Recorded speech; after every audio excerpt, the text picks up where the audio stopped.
ಮತ್ತೊಂದು ವಿವಾದದಲ್ಲಿ ಉತ್ತರ ಪ್ರದೇಶ ಸರ್ಕಾರ ಸುದ್ದಿ ಆಗ್ತಾ ಇದೆ. ಕನ್ವಾರ್ ಯಾತ್ರೆ ಸಂದರ್ಭ ಅಂಗಡಿಗಳಿಗೆ ಮಾಲೀಕರುಗಳ ಹೆಸರನ್ನ ನಮೂದಿಸಬೇಕು ಅಂತ ಆದೇಶವನ್ನ ನೀಡಲಾಗಿದೆ. ಹಿಂದೂ ದೇವರುಗಳ ಹೆಸರಿಟ್ಕೊಂಡು ಮಾಂಸಗಳನ್ನ ಮಾರಾಟ ಮಾಡ್ತಿದ್ದಾರೆ ಅಥವಾ ಮಾಂಸಾಹಾರ ಮಾರಾಟ ಮಾಡ್ತಿದ್ದಾರೆ ಅಂತ ಆರೋಪಿಸಿ ಯೋಗಿ ಸರ್ಕಾರ ನಿಯಮವನ್ನ ಜಾರಿಗೆ ತಂದಿದೆ. ಇದಕ್ಕೆ ವಿಪಕ್ಷ ನಾಯಕರು ಕೆಂಡಾಮಂಡಲರಾಗಿದ್ದಾರೆ.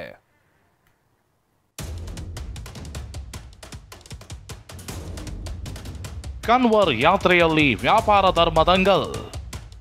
ಉತ್ತರ ಪ್ರದೇಶ ಸರ್ಕಾರದ ನೀತಿಗೆ ವ್ಯಾಪಕ ವಿರೋಧ.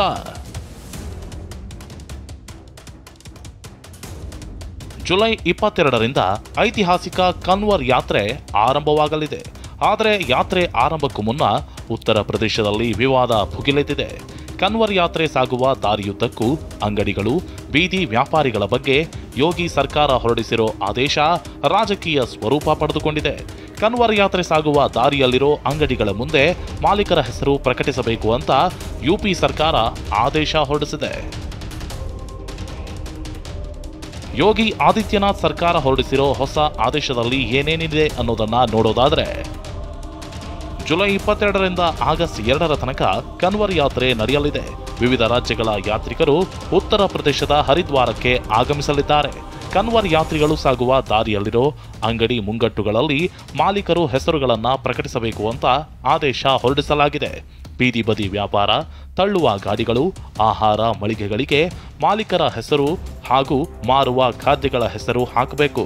ಆದರೆ ಹಲಾಲ್ ಆಹಾರಗಳನ್ನು ಮಾರಾಟ ಮಾಡಬಾರದು. ಅಂಗಡಿಗಳ ಹೆಸರಿನಿಂದ ಗೊಂದಲ ಉಂಟಾಗಬಾರದು. ಅಂಗಡಿಗಳಿಗೆ ಹಿಂದೂ ದೇವರ ಹೆಸರುಗಳನ್ನ ಇಡಬಾರದು. ಅಂಗಡಿಗಳ ಮಾಲೀಕರ ಹೆಸರನ್ನ ಮಾತ್ರ ಹಾಕಬೇಕು. ಈ ನಿಯಮವನ್ನ ಉಲ್ಲಂಘಿಸಿದ್ರೆ ಕಠಿಣ ಕ್ರಮದ ಎಚ್ಚರಿಕೆ ನೀಡಲಾಗಿದೆ.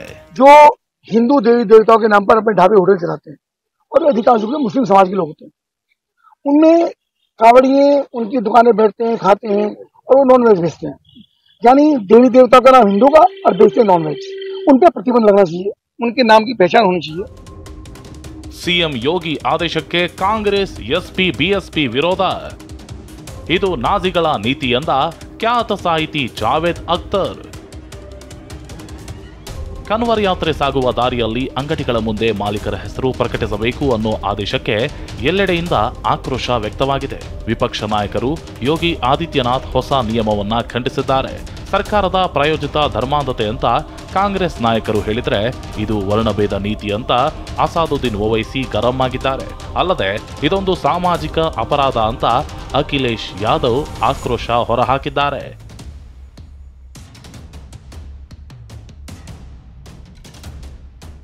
ಇನ್ನು ಈ ಬಗ್ಗೆ ಪ್ರತಿಕ್ರಿಯೆ ನೀಡಿದ ಎನ್ಡಿಎ ಮಿತ್ರ ಪಕ್ಷ ಜೆಡಿಯು ವಕ್ತಾರ ಕೆಸಿ ತ್ಯಾಗಿ ಕೂಡ ಯೋಗಿ ಆದೇಶದ ವಿರುದ್ಧ ಪರೋಕ್ಷ ಟಾಂಗ್ ಕೊಟ್ಟಿದ್ದಾರೆ.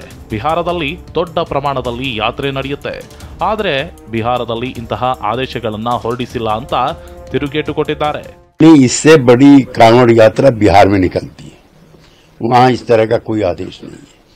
और फिर प्रधानमंत्री जी की जो व्याख्या है भारतीय समाज के बारे में, एनडीए के बारे में, सबका साथ, सबका विकास और सबका विश्वास. Bureau report, TV9.